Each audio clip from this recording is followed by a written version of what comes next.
நன்றியை தெரிவித்துக்கொள்கிறேன். இந்த நாளிலும் நமக்கு கொடுக்கப்பட்டிருக்கிற தலைப்பில் யோனாவின் 40 நாட்கள். இந்த 40 நாட்கள்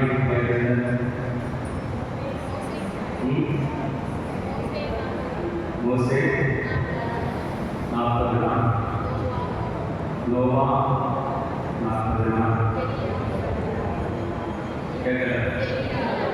எலியா சொல்லிட்டே அந்த ஆண்டவர் என்ன செஞ்சார்? 40 நாட்கள் என்ன செஞ்சார்? உபவாசம் இருந்தார். நம்மளும் இப்போ என்ன இருக்கோம்? உபவாசம் இருந்து கொண்டிருக்கிறோம். ஆனால் எல்லாத்திலும் இந்த யோனாவினுடைய 40 நாட்கள் மிகவும் விசேஷித்த ஒரு நாட்கள். காரணம் என்னவென்றால், ஆசீர்வாதம் ஒரு பிரசங்கத்தை ஆண்டவர் செய்ய சொல்லுங்கள். இப்போ இடைப்புறம் ஆசீர்வதிக்கப்படும். இடைப்புறத்தில் இருக்கிற மக்கள்லாம் ஒரு வீடு இருந்தால் 10 வீடு இருக்குங்க, ஒரு காலத்தில் இருந்தால் 10 காலத்துக்கு வந்துடும் அப்படின்னு பிரசங்கம் பண்ணால் அதிகப்பட்ட முடியாது. அதனால உங்கள் பேங்க் அக்கௌண்ட்ல 1 லட்சம் வச்சிருந்தா 2 லட்சம் வரும், 10 லட்சம் வந்துடும். இன்னைக்கு நீங்கள் ஜோடி போங்க விசுவாசமா 1 லட்சம் இருக்குதுன்னா 10 லட்சம் வரும்னு ஏற்பாடு சொன்னால், ஏப்பா இந்த ஏற்பாடு மாதிரி ஏற்பாடு முடியாது கிடையாது. நீ காணிக்கை கொடுக்கல 40 நாள் சுயத்தை எடுத்து அதில் வருகிற காணிக்கையை கொண்டு எங்கே பண்ணணும்? ஹலோ வீட்டு எங்கே கொடுக்கணும்னு சொன்னாங்க. நிறைய கஷ்டமா உண்டியல் இல்லையா? உண்டியல் இருக்கு கொடுத்தது. அதில் என்ன செய்யணும்? போனோம். சுயத்தை இருந்தால் உபவாசம் இருந்தால் அதற்குரிய காசை எடுத்து உண்டியலில் போட்டு அதை வந்து இருக்கணும். ஆலயத்தில் வைக்க வேண்டும் என்பது நமக்கு என்ன செய்யப்பட்டிருக்கிறது? கொடுக்கப்பட்டிருக்கிறது. ஆனால் அதை கிடைக்கின்ற பொழுது நமக்கு என்ன கொஞ்சம் விஷமமாக எதுக்கு உண்டியலில் காசு போடணும். இந்த யோனாவின் 40 நாட்கள், யோனாவின் குறித்து நம்ம எல்லாரும் எப்போது படிச்சிருக்கோம்? ஹலோ சண்டே கிளாஸிலிருந்து என்ன படிச்சிருக்கோம்?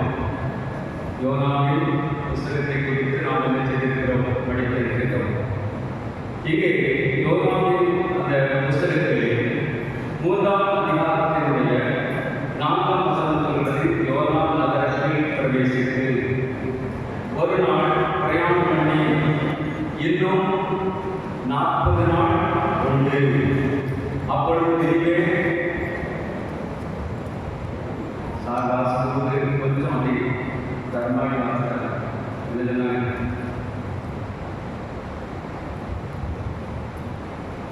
சார் அப்போ நீங்கள் இருக்கிறீங்க எந்த வாசலாம் நீங்கள் உங்கள் பாட்டு வாசியா, நாங்கள் எங்கள் பாட்டு எடுத்துக்கணும், எங்கேயோ கற்பனை பண்ணிட்டு எடுத்துக்கணும், உட்கார்ந்துருக்கோம் அப்படின்னு எடுத்துக்கணும். ஆனால் அர்த்தம் அவள் மாசத்துலேயே இருக்கு, பொருள் இருக்குது.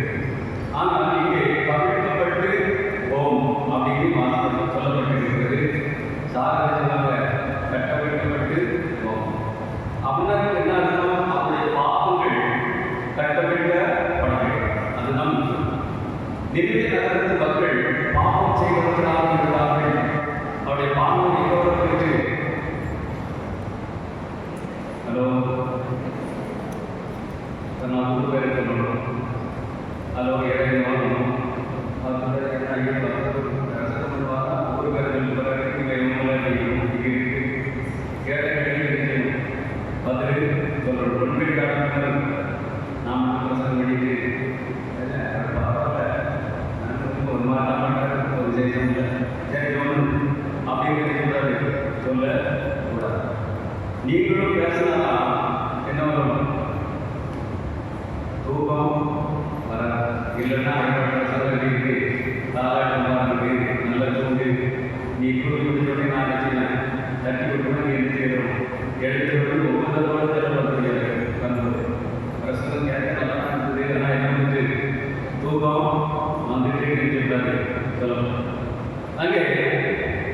நான் இன்னும் 40 நாள் உண்டு, அப்பொழுது நினைவே கவிழ்க்கப்பட்டு போகும்.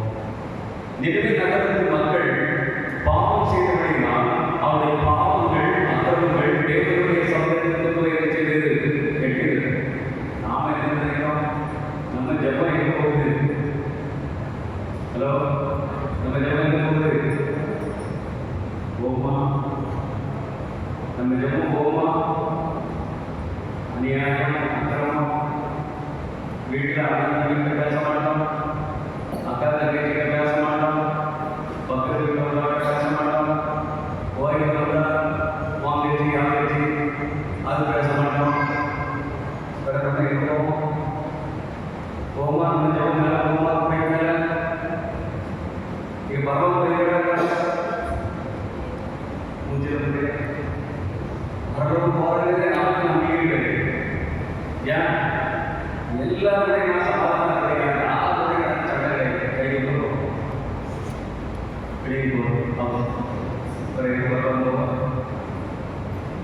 சமாதானத்தை யாருடைய நான் சண்டை போடாமல் நல்லா இருக்கேன் அப்படின்னு சொன்னாலே இருக்க முடியும்.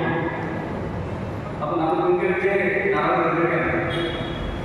இந்த உலகத்திலே அழகாக மறுமையிலே போகிறோம்.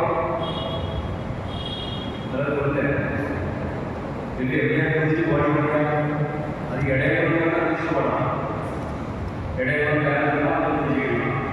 ஆனால் பரவாயில்ல தெரிஞ்சு முடியாது, புதியப்பட அதாவது அம்மா அது ஆசி அப்படியே சுற்றி வந்தது, எல்லா இடத்தையும் சுற்றி பார்த்தது. அப்படி எல்லா இருக்கும் சில அப்படியே கடைசி மட்டும் இருந்தாங்க.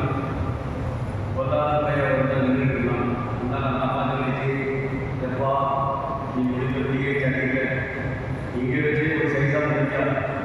ஒருவேளை என் ஆண்டவர் பரலோகத்துக்கு வரலாம நான் பரலோகத்துக்கு போகாம நரகத்துக்கு வந்துட்டோம்னா என்ன கொண்டு எங்கே கொண்டு ஓரமாக கொண்டு அப்படின்னு கேட்கலாம். யார்கிட்ட? சாதனை. நரகத்தில் கிடையாது, ஓரம் கிடையாது, சாரணம் கிடையாது, எல்லாம் இல்லைன்னா ஒன்று. அதனால சமாதானம் இல்லாதபடி, ஐக்கியம் இல்லாதபடி இந்த உலகத்தில் நாம் வாழ்ந்து கொண்டிருந்தோம். நிறைய பேர் சொத்துக்கு சட்டப்பட்டு இருக்காங்க. சொத்துக்காக பார்த்தா அக்கா தங்கக்கிட்ட என்ன செய்ய பேச மாட்டேங்குது, அண்ணன் தம்பிக்கிட்ட என்ன பண்ணுவான் பேச மாட்டான். என்ன ஏமாத்திட்டாங்க, எனக்கு 50 கோடி போட்டாங்க, என் தம்பிக்கு எவ்வளோ கொடுத்து 60 கொடுத்து வீட்டுக்கு போக மாட்டேன், பரவாயில்ல போக மாட்டேன். எங்கே போக முடியாது? பர்வதராஜம் போக முடியாது. அதைத்தான் இங்கே பட்டணத்து மக்களுக்கு விரோதமாக போய் வசனம் பண்ணி சொன்னார். அப்படி சொன்னாரு, நான் இந்த பசங்களும் இப்போ நான் வந்து இடையில கவலைப்பட்டிருக்கோம். கண்டிப்பாக ஆர்டர் செய்வார். இந்த 40 நாள் வசனம் பண்ணினா நான் இடையில போய் முடியும். ஆண்டவரும் சொல்லியிருக்காரு வச்சுக்கோங்க. இந்த 40 நாளாக போயிடுது. அதுக்கப்புறம் இடையில கிடையாது, மீட்பு கிடையாது. ஆனால் நீ விரட்டினாலும் நான் ஓடினாலும் 10 பேர் நான் ஓடிய போயிடும். இதெல்லாம் 10 பேர் போய் கேட்க தூரத்தில் பார்த்தவங்க யார் மாதிரி ஆளுநர் நினைச்ச முடியாது, ஓடி போக முடியாது. அதனால தான் சொன்னாரு, நான் எங்கே போக மாட்டேன், அங்கே போக மாட்டேன். நீர் என்ன விரோதமாக பசங்களோட சொல்லுகிறது, நீர் திடீர்னு மனமாக எனக்கு தெரியும், அதனால நான் எங்கே போக மாட்டேன், அங்கே போக மாட்டேன் முதல்ல சொல்லி எங்கே போனாரு? தர்சிக்கு போனாலும் அங்கே இருக்க முடியல, போக முடியல. இன்னைக்கு நம்முடைய வாழ்க்கையில் அநேகர் ஆண்டவரை விட்டு நாம் தூரமாக செல்ல வேண்டும் என்று இந்த காலம் நமக்கு நினைச்சது கஷ்டமான காலமாக நம்ம இதை கடைபிடிக்க முடியாது என்று ஆண்டவரை விட்டு தூரமாக சென்றாலும் ஆண்டவர் நம்ம நினைச்சிருக்காரு, விட மாட்டார். இந்த நிதி நகரத்து மக்களை குறித்து ஒரு தொல்பொருள் ஆராய்ச்சியாளர் சொல்கிறார், என்பவர். அவர் அசீரிய படைகள் ஜெயிக்கின்ற பொழுது அங்கு இருக்கின்ற அடிமைகளாக அல்லது அவர்கள் ஜெயித்த நாட்டில் உள்ள வீரர்களை அடிமைகளாக பிடித்து நிச்சயமாக கொண்டு வருவார். கொண்டு வந்து அவர்கள் செய்கின்ற காரணம் அவருடைய 2 கையை நிச்சயமாக வெட்டி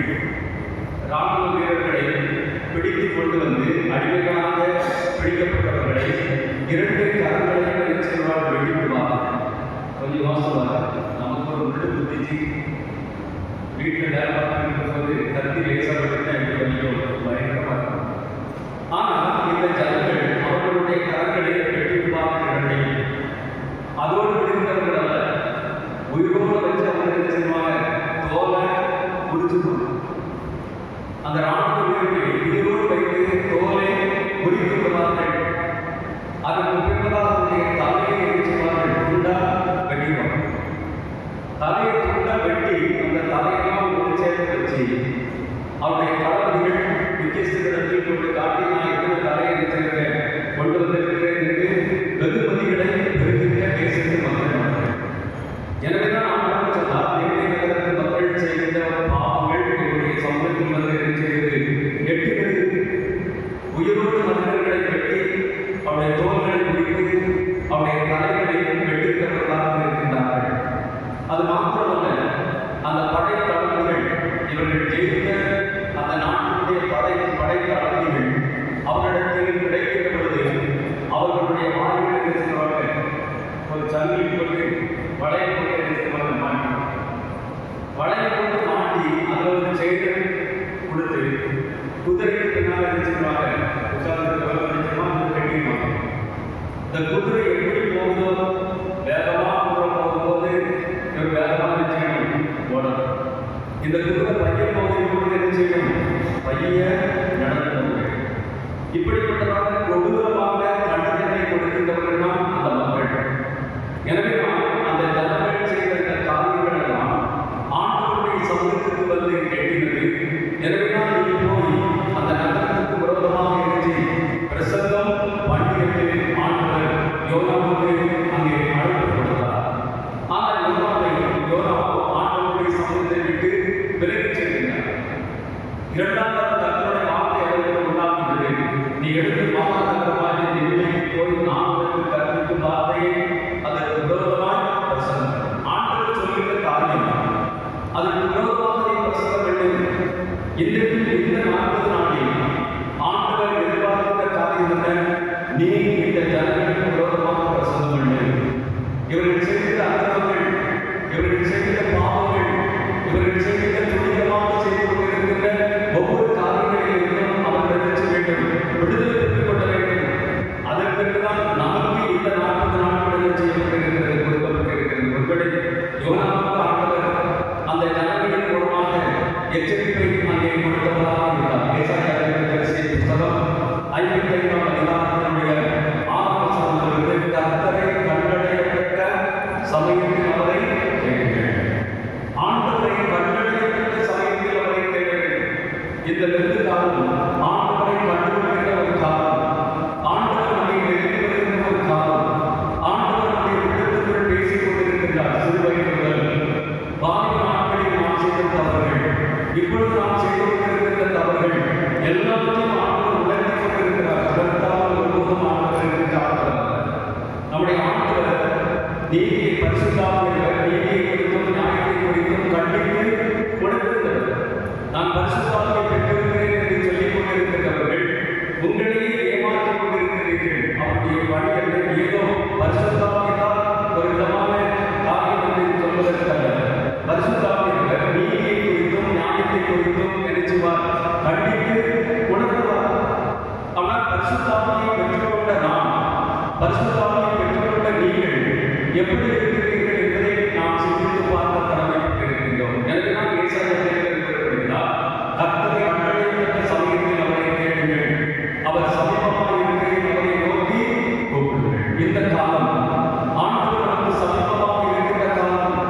எனவே அவரை நோக்கி நாம் கூப்பிடுகின்ற பொழுது நாம் செய்த பாவங்கள், அவர்களை நெல்லை நகரத்து மக்கள் பாவம் செய்தார்கள், அவர்கள் அக்கிரமம் செய்தார்கள், இல்லை என்று சொல்லுகிறேன். ஆனால் அவர்களை நாம் நினைத்துக் கொண்டிருப்பதை விட இந்த 40 நாட்களில் நம்முடைய பாவங்கள் என்ன, நாம் செய்திருக்கிற அக்கிரமம் என்ன, அதை நாம் நினைத்து பார்க்க பரிசுத்தமாக நமக்குள்ளாக அந்த தன்மையை கொடுக்கிற பொழுது இந்த காலம் தான் அந்த காலம், மன்னிப்பை நாம் பெற்றுக்கொள்கின்ற காலம். எனவே ஆண்டவர் அந்த நெல்லை நகரத்துக்கு எச்சரிப்பு கொடுக்கிறார். நீங்கள் மனம் திரும்ப வேண்டும்.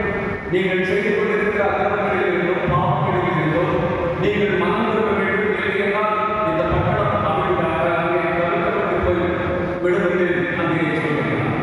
துன்பம்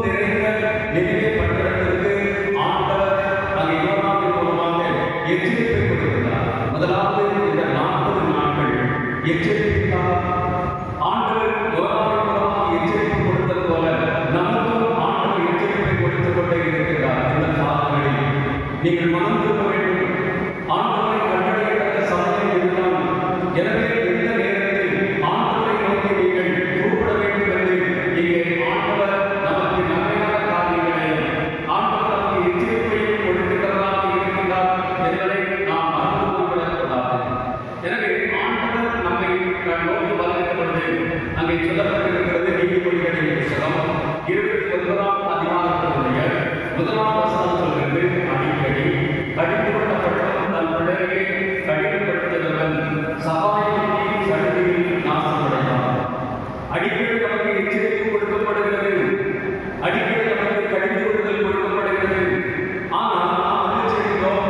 நம்முடைய பிள்ளையை கடினப்படுத்திக் கொண்டிருக்கிறோம். இன்னும் மனதில் என்ன செய்யவில்லை? ஒப்புக் கொடுக்கவில்லை.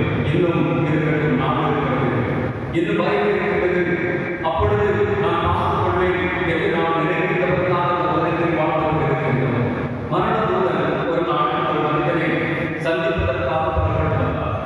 அவர் வருகிற பொழுது இந்த மனிதன் சொன்னார், நீ ஆயத்தமாக இருக்கின்றையா என்று அந்த மரண தூதன் கேட்கின்ற சொன்னால், நான் இப்பொழுது ஆயத்தம் இல்லை.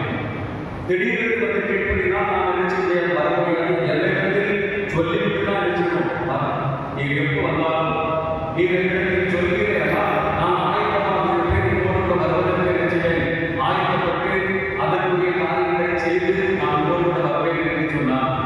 அப்பொழுது அந்த மரணத்துடன் சொன்னான், சரி நான் போய்விடுகிறேன், இன்றைக்கு நீ என்னோடு வர வேண்டாம், நான் ஒரு நாளைக்கு வருவேன், அப்பொழுது நீ மாறத்தோடு சொல்லக்கூடாது என்று சொன்னார்.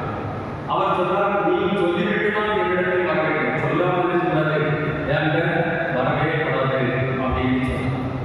இந்த காரியங்கள் நடந்து கொண்டிருக்கிறது. திடீரென்று வீட்டுமாக நடந்து நினைச்சு விட்டான் வந்துவிட்டார். உடனே அவர் கேட்டாங்க, நான் எப்படி சொன்னேன்? என்கிட்ட இருக்கணும், சொல்லித்தான் வரணும்னு சொன்னேன், திரும்பி சொல்லாமல் வந்து எப்படி நான் வர முடியும்? அப்போ நடந்ததுன்னு சொன்னான், எப்பா கண்ணாடி முன்னாடி இருக்கும்போது முன்னால் தலை செல்லும்போது எங்களுக்கு செல்லுவார் அப்படின்னு அம்மா தள்ளி இருந்து அழகா சின்னவங்களாம் எனக்கு தெரியும். இப்படி எங்க தெரிஞ்சுக்கிட்டா நீ என்ன இடத்துல இருந்து முன்னால் தலை சொல்லுவா முடியும். எங்க இருக்கா கண்ணாடி கிட்ட போய் கண்ணாடி பக்கத்தில் இருந்தாலும் நான் நினைச்சுட்டு முகம் தெரியும். அப்போ நான் அவனுக்கு எச்சரிக்கை கொடுத்து தான் தெரியும். நான் அவனுக்கு எச்சரிக்கை கொடுத்து கொண்டிருக்கிறேன்.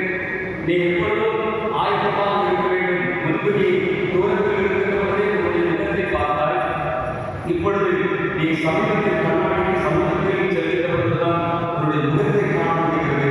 எனவே இந்த எச்சரிப்பு உனக்கு என்ன செய்கிறது? நான் கொடுத்தேன்.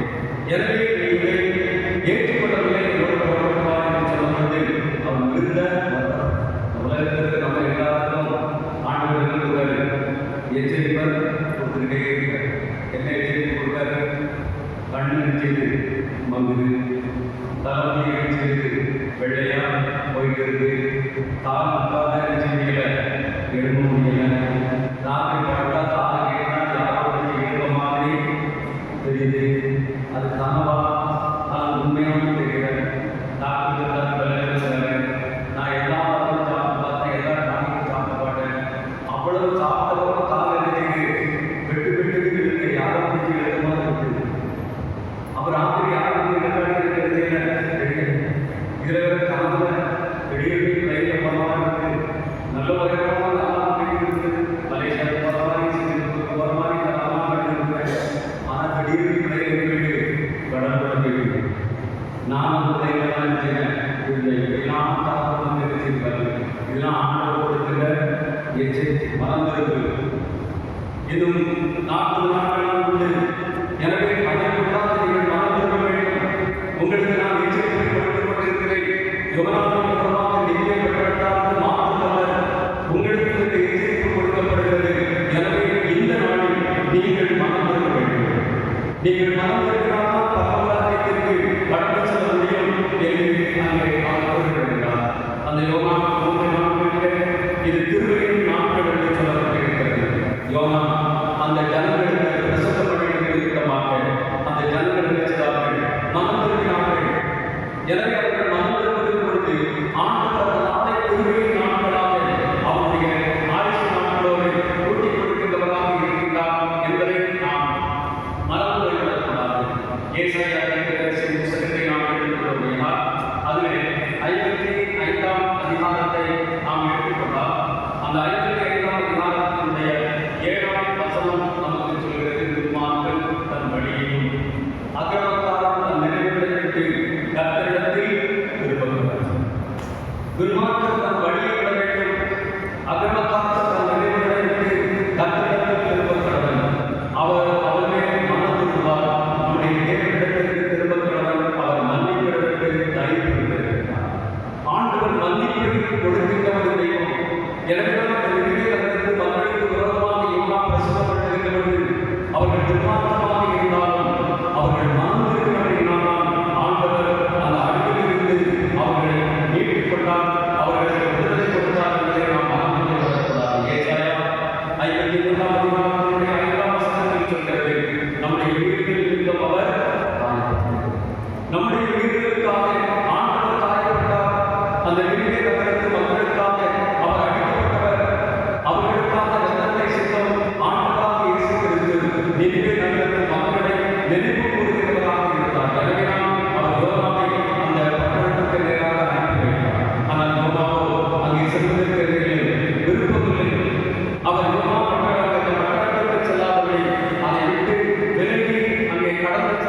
கூட்டம் வந்ததுன்னா படிக்க கூட்டம் கன்வென்ஷன் வந்ததுன்னா அந்நிய பாஷை நினைச்சிடும் ஆயிரம். ஆனால் வீட்டுக்கு வந்தோடனே புருஷன் நினைக்கிறது தாறுமாறா பேசுறது. ஏன் இவங்க தான் அந்நிய பாஷை இருக்கிறவங்க, இவங்க தான் நினைச்சுக்கிறவங்க, ஆண்டவரா தெரிந்து கொள்ளப்பட்டவர்கள், ஆண்டவரா வழிநடத்தப்பட்டவர்கள், இவர்களுக்கு நாங்கள் ஒன்றுக்கும் லாய்க்கு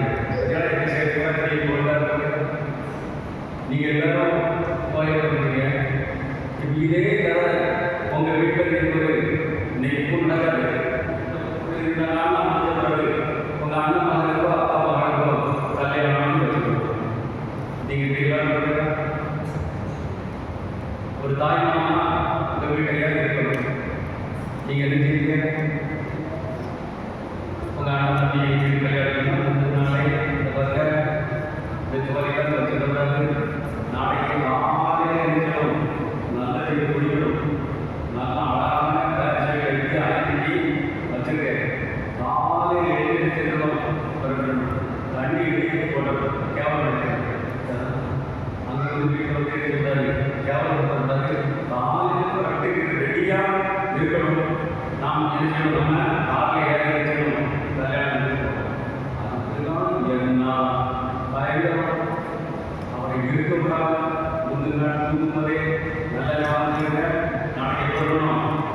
காலையில் எழுதணும், நல்ல எழுதமான துணிகிறது அப்படின்னு சொல்லி தட்டி எழுதி நாம் படித்து வித்தியாசத்தை எழுதி அவர் பிடிச்சாலும் தெரியும். அவரை பாட்டு இருக்கோம். முன்னால் வந்து கல்யாணம் போயிருக்கணும். ஆனால் எழுதி கோயில் ஒன்றையும் அதெல்லாம் எழுத கேட்டால் அதே எழுத நானும் நீ எனக்கு அது எழுத அது போகும் மாடு மேலும் மாடு எங்கள் வீடு எல்லாம் வீடு. அப்போ இந்த 2 நாட்களுடைய உங்களால் இருக்க முடியல. உங்கள் குடும்பத்துக்காக பிள்ளைகளை வீட்டுக்காக அனைத்து செய்யல, கூட்டி வர முடியல. ஆனால் வீட்டில் வர விருந்து மக்களுக்கு முதலாக சொல்லுவோம் கூட்டிகிட்டு வந்து இருக்கிற மனம் விருந்த ஆண்டு நாம் வெற்றிப்பட்டு என்ன பிரயோஜனம்? அந்நிய பாஷைகளை செய்ய பிரயோஜனம், தீர்க்கதரிசனம் சொல்லி என்ன பிரயோஜனம்? அந்த அக்கா ஜோபெல்லாம் என்ன நினைக்கி நல்ல வரலாறு உடனே நினைச்சிடணும் ஜோபாயம் அப்படின்னு நினைச்சிடும் சொல்லணும். வீட்டுக்காரர்கள் அவர் தள்ளி வச்சுக்கிட்டாங்க. அப்போ நம்முடைய நிலைமை பதிவிடப்பட்டவர்கள் இருக்கிறோம். எனக்குதான் ஆண்டவரை எச்சரிக்கிறார். யோனாவை கொண்டு ஆண்டவரை எச்சரிக்கப்பட்டவராக இருக்கிறார். இந்த பட்டணம் அங்கே கவிழ்க்கப்பட்டு போய்விடும் என்று ஆண்டவரை எச்சரிக்கப்படுகிறது. அந்த யோனா பட்டணத்துக்கு மாற்றமல்ல, நமக்கும் நம்முடைய குடும்பத்தில் இருக்கிறவர்கள் சரியில்லை என்றால் ஆண்டவர் நமக்கு விரோதமாக வீட்டு தரிசனத்தை நினைச்சுவார் கொண்டு வருகிறவராக, நமக்கு நம்முடைய குடும்பங்களுக்கு விரோதமாக செயல்படுகிறவராக இருக்கின்றார். எனவே இந்த திருவிழின் நாட்களிலே, இந்த மறுமலர்ச்சி நாட்களிலே நாம் நம்முடைய வழியை திரும்பி நம்முடைய கிரியைகளை மற்றவர்கள் பார்க்கணும். நீங்கள் மனதிற்கு இருந்தால், ரட்சிக்கப்பட்டிருந்தால், பரிசுத்தாவினை பெற்றிருப்பீர்கள் என்றால் நம்முடைய கிரியைகளை நினைச்ச வேண்டும், சரியாக இருக்க வேண்டும். பக்கத்தில் இருக்கவங்க சொல்லணும், அந்த அக்கா இந்த ரட்சிக்கப்பட்டிருக்கிறார், அந்த அக்கா பரிசுத்தாவினை பெற்றிருக்கிறார், அதே பாஷை மரத்தை பெற்றிருக்கிறார். எங்களுடைய கிரியைகளை இப்பொழுது எப்படி இருக்கிறது? மாற்றம் இருக்கிறது. எந்த மாற்றமும் இல்லாமல் அதே நிலையை நாம் இருந்து கொண்டிருந்தால் உங்களுடைய ரட்சிப்புகிறது, உடைய பரிசுத்தாவிற்கு, உடைய அன்னிவாசிகளுக்கு ஒன்றுக்கு உதவும். சிலர் அதை எடுத்து பழைய காலத்தில் இந்த வீடுகளில் அடுப்பு தெரியுமாங்க, உள்ள அடுப்பு கீழே கடற்கரை புல்லு தமிழ் வரலாம் இதை எரிச்சா சட்டம் அந்த பானைக்கு கீழே தந்தது ஒன்று அதெல்லாம் இருக்கும். அதே மாதிரி நம்ம சத்தவர்களாக அல்ல, நம்முடைய வாழ்க்கையில் மனமாற்றம் உள்ளவர்களாக நினைச்ச வேண்டும், காணப்பட வேண்டும். எனவே மக்கள் மனத்திற்கார்கள் யோனா அதற்கு விரோதமாக பிரசங்கம் பண்ணினார். அதை விட்டு அவர் வழிபடுகிற போது அந்த கப்பலில் சேர்ந்தானது கண்கள் தூக்கி அவரை போட்டாங்க, கடல்ல போட்டாங்க.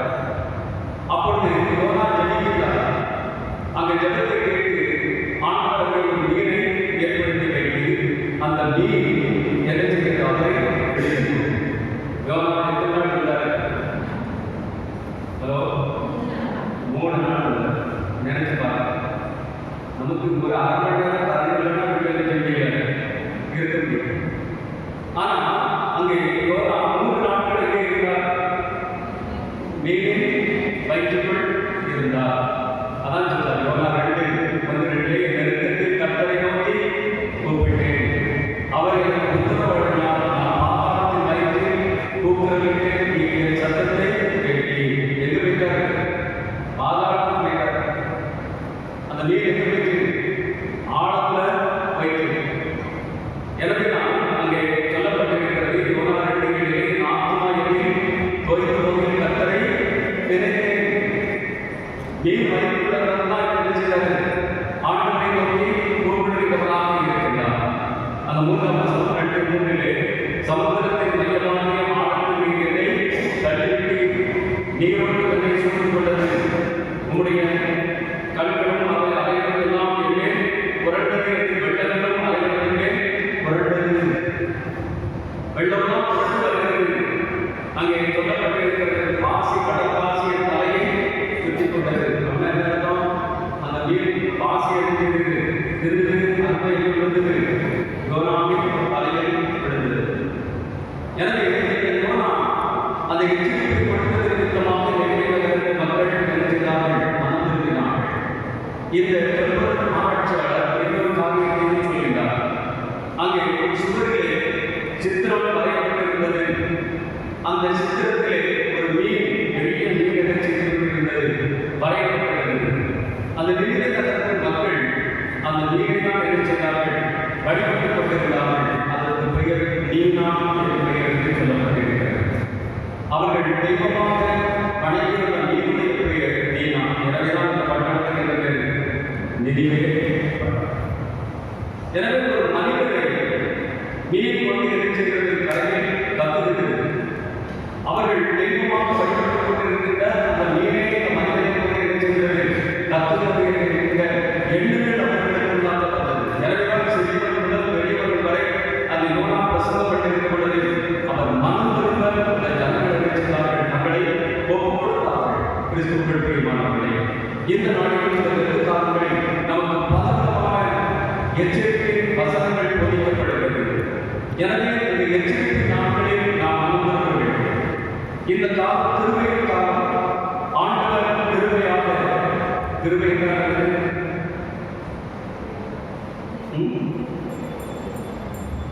திருமையான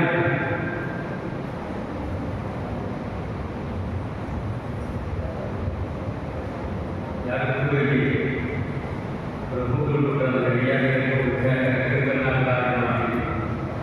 திருவண்ணா தகுதியற்ற நன்மைகள் ஆண்டவர் என்ன செய்தார்? தகுதிப்படுத்தி ஆசிர்வதித்தார். இதுதான் கிருபை. எனவே இந்த காலங்களில் நாம் தகுதியற்றவர்களாக இருந்தாலும் ஆண்டவர் என்ன செய்தார்? தகுதிப்படுத்துகிறவராக இருக்கிறார். எனவே நம்முடைய பாவங்களை ஆண்டவருடைய சமூகத்தில் நாம் அறிக்கையிடுவோம் என்றால் இந்த திருவையின் நாட்களிலே ஆண்டவர் நமக்கு என்ன செய்வார்? மனம் வருவார், நம்முடைய பாவங்களை மன்னிப்பார். எனவே இந்த எச்சரிக்கை நாட்களில் நாம் அனுபவிப்போம். இந்த திருவையின் நாட்களிலே நம்மை ஆண்டவரிடத்தில் ஒப்புக் கொடுத்தோம். இந்த மறுமலர்ச்சி நாட்களிலே நாம் மறுமலர்ச்சி பெற்று நம்முடைய வாழ்க்கையில் இருக்கிற பழைய சிந்தனைகள், பழைய சுவாபங்களை விட்டு ஆண்டவரிடத்தில் வந்திருக்கிறோம். கர்த்தர் நம்மை ஆசீர்வதிப்பார். ஜெபிப்போம். எங்கள் அன்பை திருப்பதே இந்த நல்ல நாளாக நாங்கள் நன்றி செலுத்துகிறோம். உண்மை கண்டுகொள்ள ஒரு சபையில் இருக்கின்றது என்பதை உங்களுடைய பிள்ளைகள் அறிந்திருந்தபடியாக இந்த காலங்களில் உங்களை கண்டு நீங்கள் சமீபமாக இருக்கிறீர்கள். எங்களை நோக்கி கூப்பிடுங்கள் என்று சொல்லியிருக்கிறேன். உங்களுடைய பிள்ளைகள் கூப்பிடும்படியாக இந்த காலங்களில் கொடுக்கப்படுகின்ற எச்சரிப்பு வசனங்களுக்கும் எச்சரிப்புக்கும் உடைய பிள்ளைகள் கீழ்ப்படிப்படியாக எல்லாவற்றுக்கும் மேலான இந்த காலம் திருவையின் காலம். நீர் உடைய பிள்ளைகளை மதிப்பிட்டவராக இருக்கிறபடியால் உங்களுடைய பிள்ளைகள் எந்த காரியங்களுக்காக ஜெயிக்கிறார்கள் அந்த காரியங்களில் திருவையாக